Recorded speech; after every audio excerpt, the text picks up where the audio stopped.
Hi, I'm Shannon McLay, and I'm about to have a productive conversation with Mike Vardy. Welcome to A Productive Conversation. It's me, Mike Vardy, once again, and I am joined on this episode by Shannon McClay. She is the CEO and founder of The Financial Gym, a revolutionary financial services company focused on financial wellness for all. We dive into the reason that she founded the company. We talk about the barriers and the biases that people can face when it comes to tackling their finances, anxiety, things like that. Now, over the past 10 years, Financial Gym has worked with thousands of clients in all 50 states, all income brackets, and all backgrounds. We get into the origin story there, so much more. Let's get into it. Here's my conversation with Shannon McClay. Enjoy. Shannon, thanks so much for taking the time to join me today. It's funny, time and money go hand in hand, right? Mm-hmm. The reason the aphorism exists is, now the interesting thing is that obviously with time, when it's gone, it's gone. Money, the money that, it's weird because people go, well, you can always earn back money. I'm like, but you can't earn back that money. And also, I think the more important thing is safeguarding your money and time is the thing that I like to correlate, like making sure that you're being wise with that stuff. We've had Ashley Willens on the show to talk about being time smart, and Donna McGeorge recently talking about the idea of getting money back, like refund on your day kind of stuff, the one-day refund. But I want to start with you in terms of the Financial Gym. What led you to get started with the Financial Gym and like some of your personal finance journey? Because I know I've always had a rocky relationship with money until I met somebody who is my wife, who is much better with money than I am. But I'd love to hear your story as to, what led you to, to where you're at now. Yeah, I have to say, Mike, I always love when people disclose their relationship with money right away to me. And I'll tell you what, you're not alone. And the large majority of people have a rocky relationship with money. So I always had a positive relationship with money in that I just always wanted to make it. And I was good at making it. And I was a business major. I graduated 23 years ago. And I told people all the time, I'm not saving the world. I'm just making money. And I was really good at it. I had an investment banking job, worked on trading floors, and kept making money till I hit about 30. And then I was like, I don't know if this is wasn't really resonating for me anymore. And at the time I needed a financial advisor. It felt like I did. I was married, had a child, buying a house, all the reasons why you feel like you need somebody to help you with your money. And I was working for Merrill Lynch, Bank of America, Merrill Lynch at the time. And I thought it'd be really easy to find my advisor because I was working with them. But in the process of looking for myself, I realized they all looked and felt the same. And, they couldn't really find the advisor I wanted. So I thought, if you can't beat them, join them. So I became a Merrill Lynch financial advisor, feeling like I wanted to help, people understand their money like me and all these things. And I was hoping to change. I thought there was an issue with diversity, inclusivity with advisory. I realized the biggest problem is inclusivity as far as clients. So to work with me at Merrill Lynch, you had to have 250,000 in assets. I couldn't even count you as a relationship, as a household, if you didn't have that. So I had, I always say mentor in air quotes because I really didn't take any of his advice, but I had a mentor back in the day who said, pre-screen all your calls, Shannon, make sure they have money before you even meet with them, because it won't even count. You don't even waste your time. And I just remember thinking, I am not going to ask somebody how much they have in their bank account before we've had coffee. Like, I just don't feel comfortable like that. So I became the yes to every meeting advisor. So if somebody's like, oh, I've got a friend who needs a financial planner, I'm like, great. And one of my first meetings was with a woman, and it was very much like a movie. She said, I have 250,000. And I was like, great. And then she said, of student loan debt. Oh, God. And it was like, wah, wah, wah. I was like, this is not what I was expecting. And she said, I'm making $50,000 a year, not the six-figure salary that my expensive law school told me I was going to make. And she was going on and on about it. And she said, and I just feel unlovable. Who would want to marry me with all of this debt?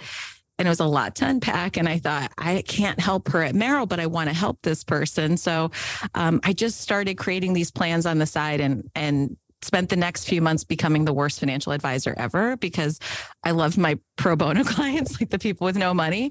And that was kind of what I wanted to do. And I had my aha moment helping this one woman who's a pro bono client. And at the end of her meeting, I was telling her, here's how much you should save. Here's how we do with the credit cards, your student loans. And at the end of the meeting, she said, you're saving my life, right? And I was like, oh, like this feels so much better than like the 2%er meetings I was having. And, you know, I realized the large majority of the population, especially in America, needs this kind of help.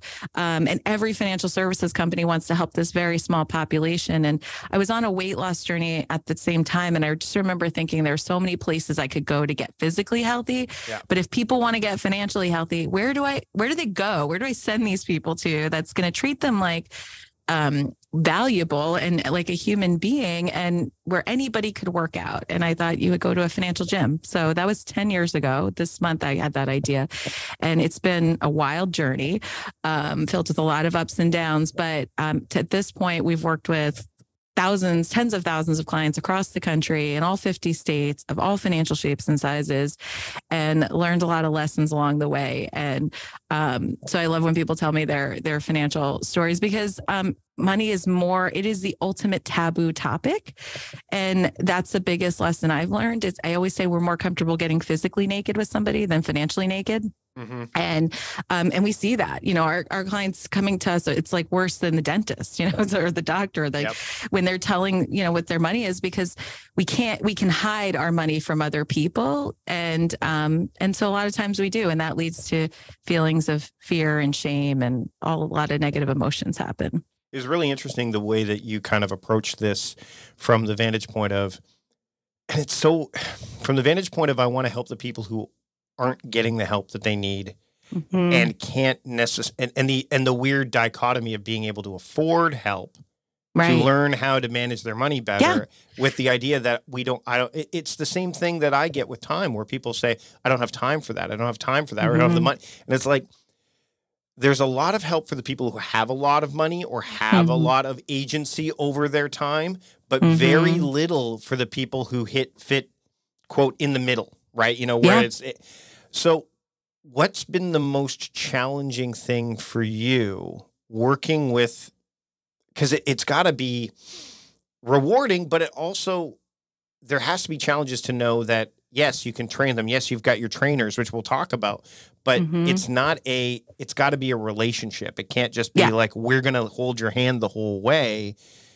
Because they do have to put in the work, right? You got to do the work. Yeah. I mean, it's just like any health journey, whether it's physical or mental, there is work to be done. And that's, you know, honestly, the clients that we have the most, quote, challenging time with are the ones that really aren't ready to do the work. Mm. You know, if they're ready to show up, we know we can get results to so much so that we have a money back guarantee, because we know like exactly how to get results. And to your point about not being able to afford it, what we tell people, our average client's paying us about $100 a month. And I always say, if $100 a month is going to make or break you, then you need to join our gym. Right. Because nobody should live a life where $100 is going to make or break you.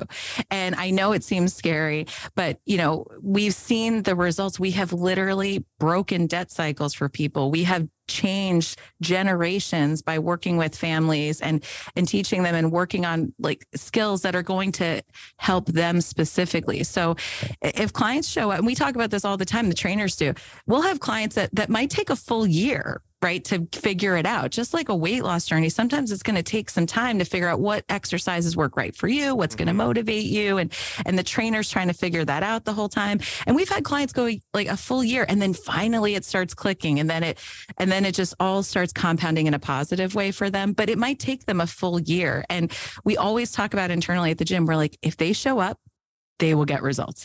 If they keep showing up every quarter, they keep meeting with the trainer, we just know it's going to pay off over time. And it always does. So right now, as we're recording this, we're kind of hitting a weird financial cycle that many people have not experienced before. There's different people calling it different things. Some people are saying it's a result of the pandemic. Some people are saying it was going to happen regardless. I mean, that's neither here nor there.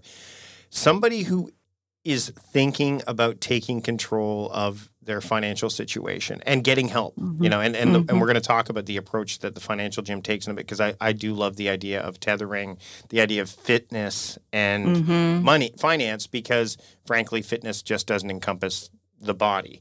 But for somebody who is right now in the midst of dealing with, they don't have their money-ished together, for lack of a better term, and they're trying to figure out how to navigate that, knowing that there is this recession that we're either in the midst of or looming, and it's not like it's going to be gone tomorrow? What are some of the things that they should be thinking about, or that can help them maybe break through the biases of like there's like a level of hopelessness that they might be feeling?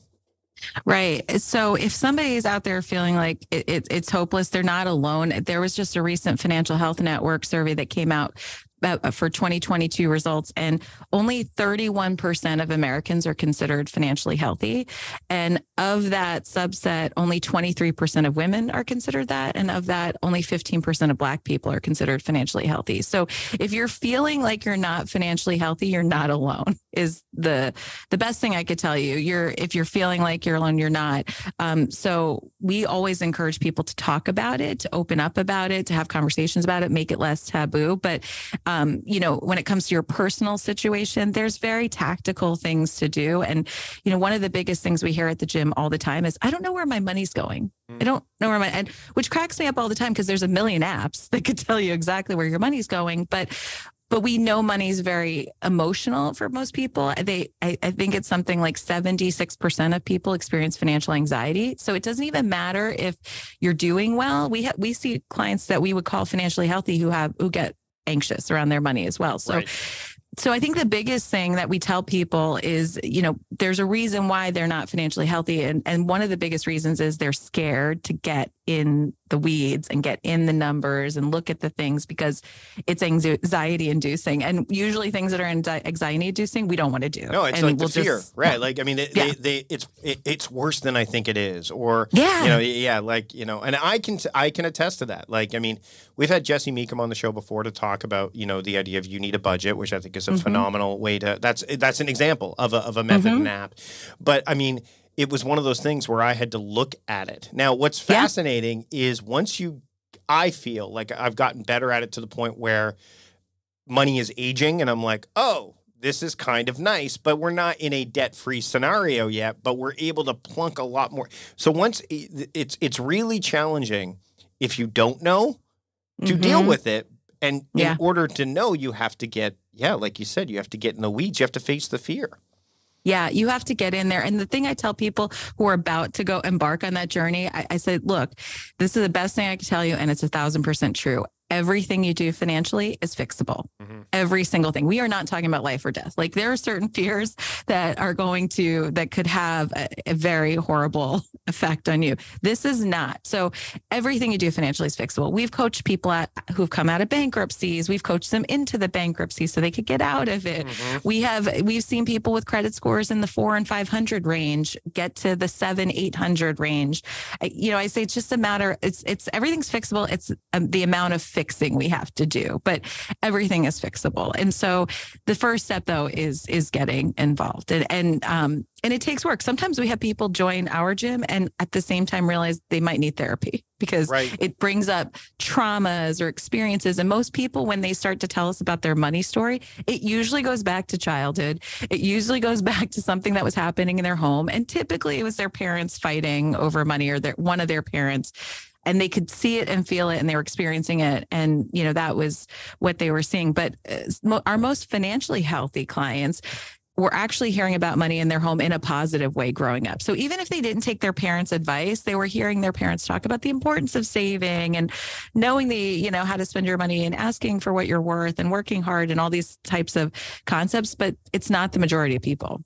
Let's talk about the approach, because I'm fascinated when anyone is able to, and especially when they build a business on it, to take something that is largely objectively understood, like going to the gym or working out, and it is able to tether that to something else. So, like, for example, I'll give you a quick example from my side of things. So when someone says, like, one of the things I talk about is task decomposition, so breaking tasks down into their smallest particles.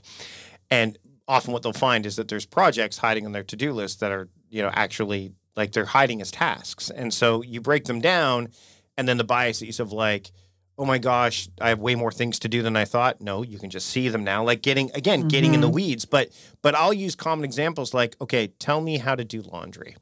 And they're like, well, you just go do the laundry. I'm like, I've never done laundry before. Can you break that down? And when they say, oh, yeah, I'm like, laundry is a project. Driving a car is a project. Grocery, like the more you do it, the better you get at that. And then when I think about the going to the gym, it's the same thing. Like I was, I mean, if you go to the gym and don't have training and have someone helping you initially, you could get hurt. You could do the wrong thing. Like it's not about how many you do or how heavy you lift. It's all about form initially, right? Yeah. Which are things that you don't really hear about, but it's the stuff that's the hard stuff to get repetitive. Yeah. So I'd love to hear the kind of metaphor or analogy that the financial gym uses in terms of trainers with the relationships to finances.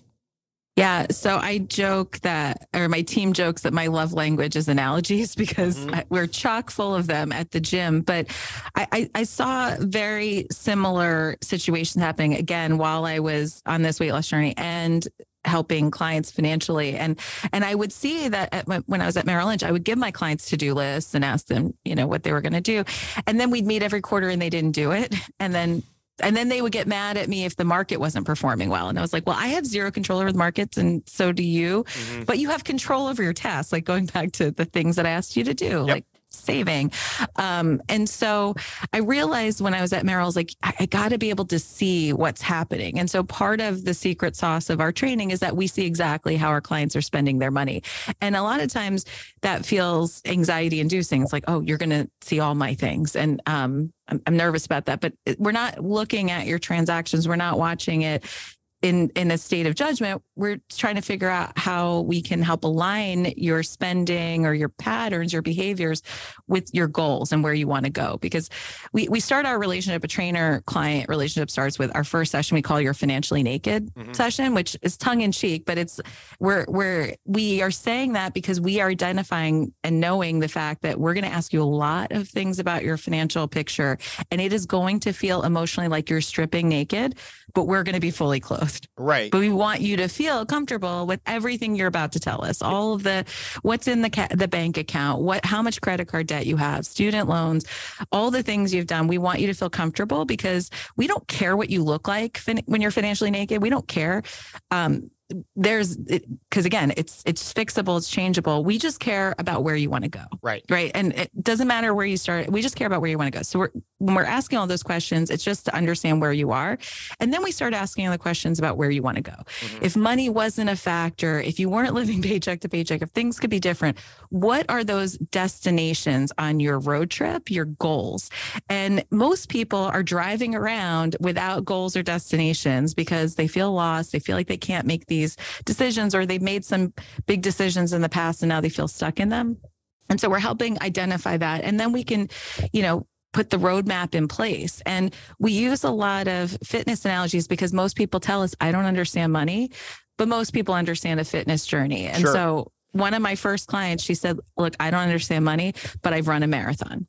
So I get it. And I tell people it's very similar to marathon training, going on a financial health journey. It's like, look, you are not going to run a full marathon the day after you decide to do it. You are going to train. You're going to run a little bit at a time, and then you're going to build up. You're going to have rest days. You're going to have, setback days. And then you keep kind of pushing forward. And at some point you'll get to the 20 plus miles, but it's going to take time and work and energy. And that's where, the partner comes in, and our trainers, we call your trainer your BFF, your best financial friend.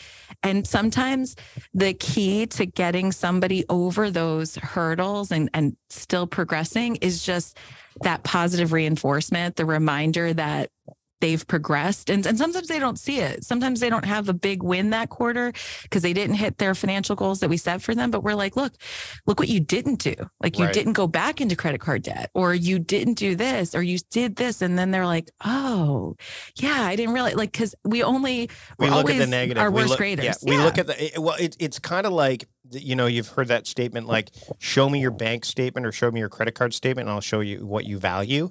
Like that judgmental statement right out of the gate puts people on, it gets their backs up. And what I like about what you're talking about there is that it falls into the line of that Walt Whitman quote, like, be curious, not judgmental, right? Because you're not going to, if you're coming from a place of curiosity, then rather than judgment. It's again, like, it's kind of like using humor to not dissect, but kind of strip away some of the safeguards that people put up, right? And what I'm wondering, so let me give you a couple of scenarios that might be interesting, because especially, again, looking at the recession kind of thing that we're facing right now. But we also have people that they're working fractionally. They're not working for one employer, or they're freelancers. So a scenario would be, you've got somebody that is a freelancer, they're a contract worker, and their money ebbs and flows. My wife's a good example, right? So she's good with money, but she knows that certain times of year, as an acupuncturist, people are not going to be coming in to her clinic versus that they are going to be coming in, especially as the tail end of the year comes by, because nobody uses their benefits throughout the course of the year. Yeah. They wait until December to which again, guilty. But that's another example of, like, I've got to fix it all right now, and that's not how that works. So for somebody who has either irregular income or like spikes and peaks and valleys, what are some of the things that, for example, the financial gym, and even you, maybe you face that as well, that you would do to kind of make sure that anxiety, because I'm sure with those peaks and valleys comes the anxiety peaks and valleys. Oh, yeah. Yeah. So, what I love about what we do is our trainers can work with anybody. So it doesn't matter what your situation is. The truth is it easier to train somebody who has a W-2 income, who's just making consistent income? Yes. Is it more challenging to financially train somebody who is like your wife, or, has that contract work? It is challenging, but we know how to do it. Actually, our number one employer at the gym is self-employed. So we're very comfortable with this type of scenario. And the biggest thing we're going to work on with those people is setting up systems and creating a more stable financial environment for them. Because what happens when you have this inconsistent income, it usually leads to inconsistent behaviors. Like it's like feast or famine, right? When the checks come in, it's like we spend, we feel great. And then when they don't, we're living this life of depravity, and we're, like the world's going to end. So we try to get them on a consistent basis. It's a best practice to build up a savings account at some point, if you can. That's going to be your payroll account for yourself. I'm saying payroll in air quotes, so that you can, fund this account and then pay yourself. So do transfers twice a month, like you're getting a paycheck, and create a more stable environment. So sometimes people don't have that ability. They're coming to us. They've already been, on the road. They don't have enough savings, but that's what we're going to work them up to. Because the other thing they don't think about especially when they're contract working and working on their own, what about sick days? What about vacation days? If you're not working, so we want to create that kind of stability. Taxes is, I can't tell you how many people have come to us with IRS debt, or they haven't filed in years. Cause again, they're scared, and we're like, we're going to have to face this. And the best thing I could say, if you're somebody like that out there, it is actually not bad. We have had, every CPA you'll talk to is like, the best thing you can do is let the government know, like stop trying to hide from the government. Death and taxes are only thing that are guaranteed. So stop hiding, work with the CPA that they do this all the time. And it actually isn't that bad. We've had clients get money back. They didn't file for years because they were so scared of taxes. Meanwhile, they ended up getting refunds, and we're like, why did you wait so long? So how do you, again, and I'm going to try to relate this to the work I do as well, because I think one of the things I face, whether I'm working with people that are members of the Time Crafting Trust premium community, who are doing coaching or cohorts or what have you, is this, I want to get to this place, like this far off goal, like tomorrow, right? Yeah. The lack of patience is the word I'll use, but it's like they want that big win, right? Yeah. Or they want that, they want to get to the finish line, like you're talking about the marathon runner, without actually putting in the reps. How do you and your trainers work with people who, because we have a propensity for that. Like I don't think that's unique to, I think it's just something like we want the problem solved. So let's fix the problem. But to your point, and you've said everything is fixable, but the thing is, there are some people that are going to want the quick fix, which may not be the best one, or they want the fix now, even though it's not something that can be fixed right away. How do you navigate that? Yeah, so it depends on what the scenario is and what they want to do and what their current scenario is. But for the most part, what we do is we try to set smaller goals before that big one. So break it down, like you were saying, break it down, because we know that if they achieve a smaller success, that's going to motivate them to achieve the next one and the next one. Because the more comfortable they feel achieving something, especially around their money, the more they get into the process of doing more. So we'll typically find. So they'll tell us, I want to start my own business, or I want to buy a house, or, some of those big goals. And we're like, great.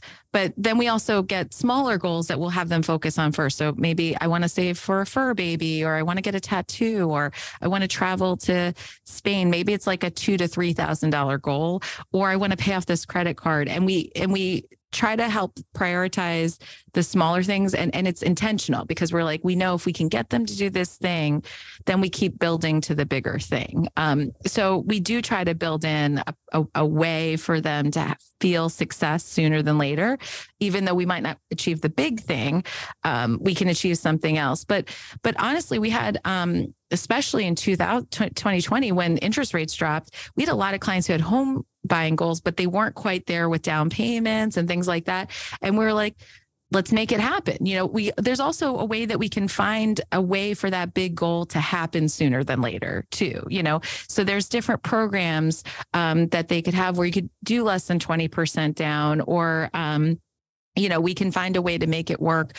So we're also trying to find that, balance too, because even though we were planning to buy we had so many clients, I can't even tell you, Mike, that had goals of buying homes for like 5 years down the road. And all of a sudden they're like, I'm ready to buy a house. And you're like, all right, let's figure it out. We joke that we're the backseat driver of the car, and we're like, and we joke that all of our clients took like a hard left in 2020, and went in whole different directions. And we're just like, oh, okay, let's, we had them, moving and buying homes and traveling abroad, or living abroad because remote work became big. I mean, they took a lot of turns, but we were like, okay, let's just adjust now. Yep.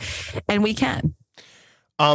Before we wrap up, one thing that I'm curious about, because I tend to share thoughts, insights, ideas about time and productiveness that may seem unconventional or may seem counter to what is out there.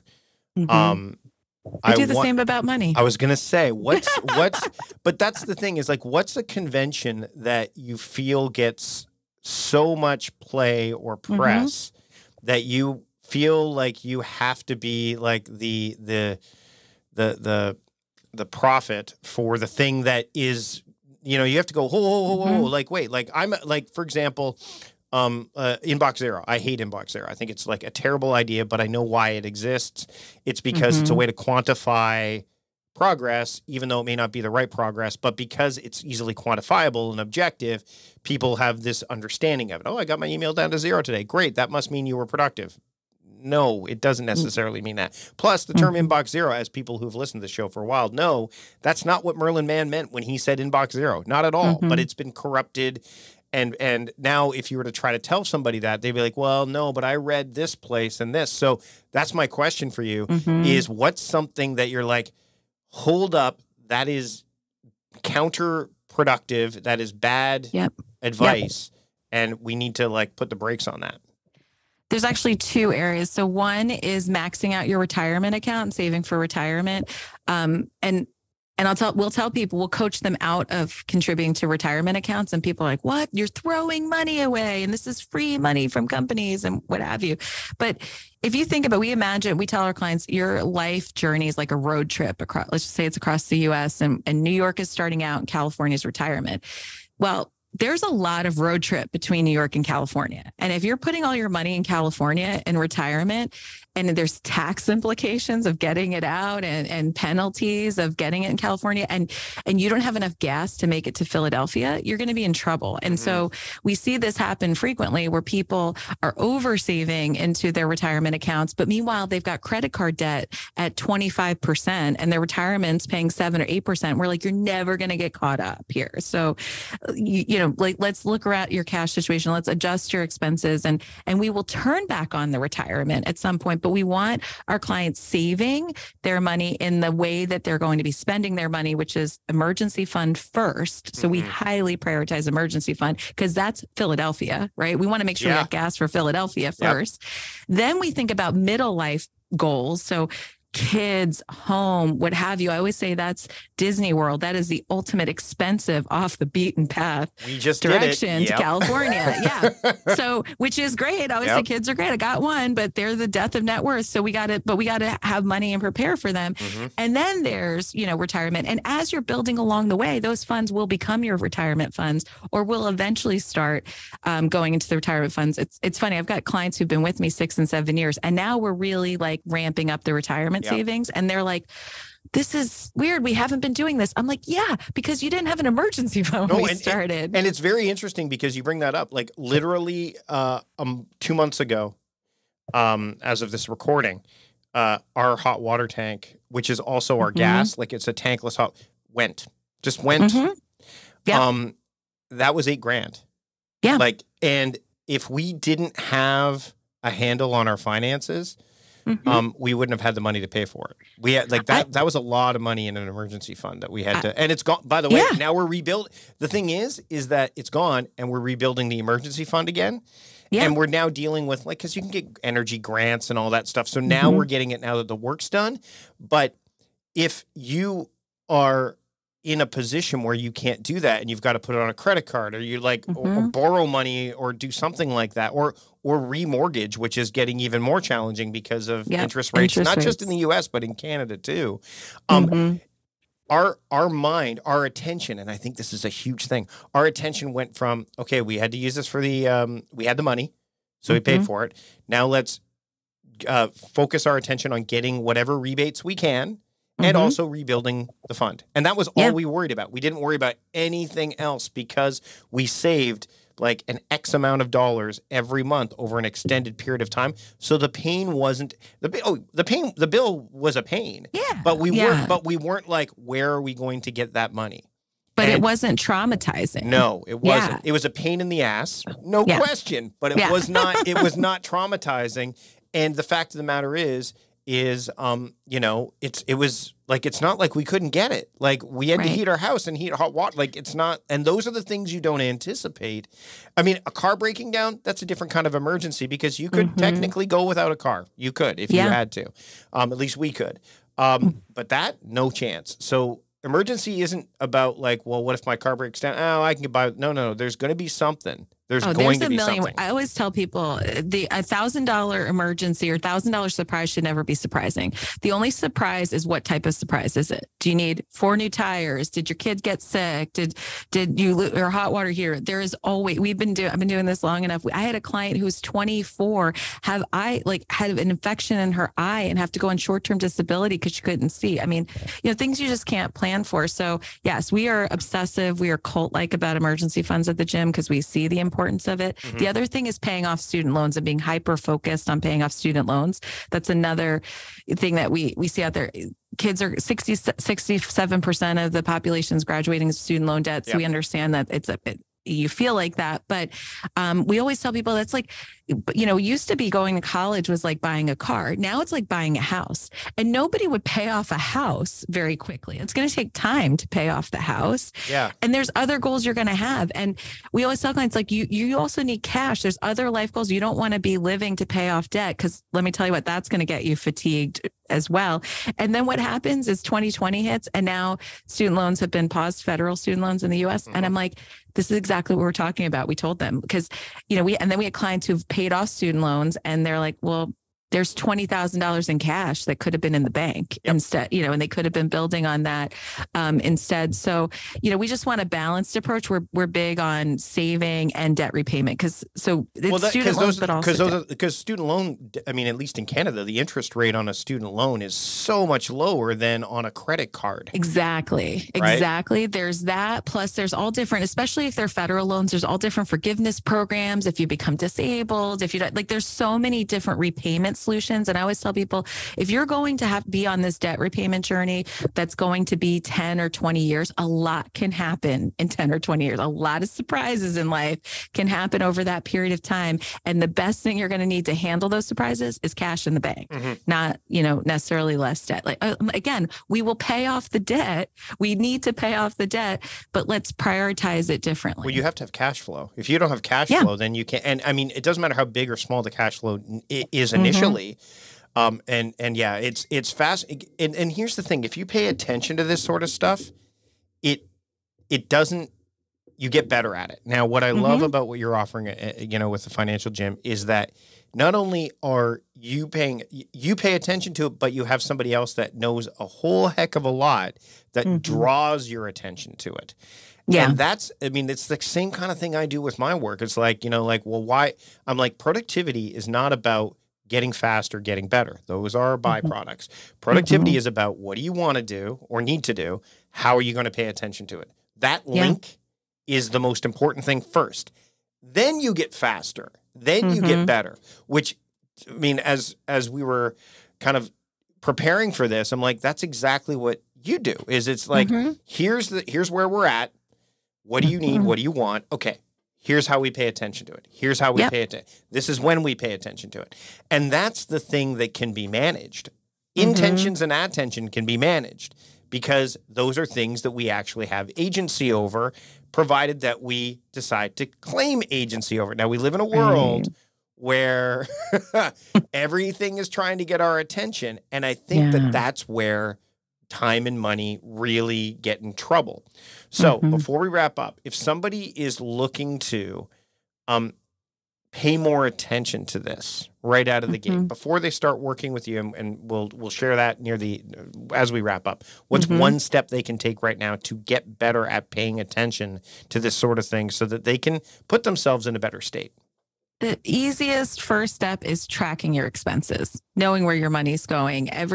You can download your statements from the last 3 months. I tell people, look at that without judgment. Just, take a look at it. See if you have problem areas, things in your spending that you didn't know were happening because you weren't looking, you weren't paying attention to all those statements. And then going forward, start tracking it every day, every month. There's plenty of apps to help you do that, and they're free, or you could just use the notes function on your phone. But when you start paying attention to how you're spending and adding it up, you start looking at it differently. So that was a tip I learned from Weight Watchers, which is now WW, years ago. It's like, if you're tracking your calories, you're going to start consuming less calories because you're noticing it. Similar with your money. If you start tracking how you're spending your money, you'll spend it differently. Yep. And the interesting thing about money and time that is a differentiator is that tracking time can be great until you get to the point where you're over tracking it. That's with money. I don't think you can do that to the same degree. I think. Yeah.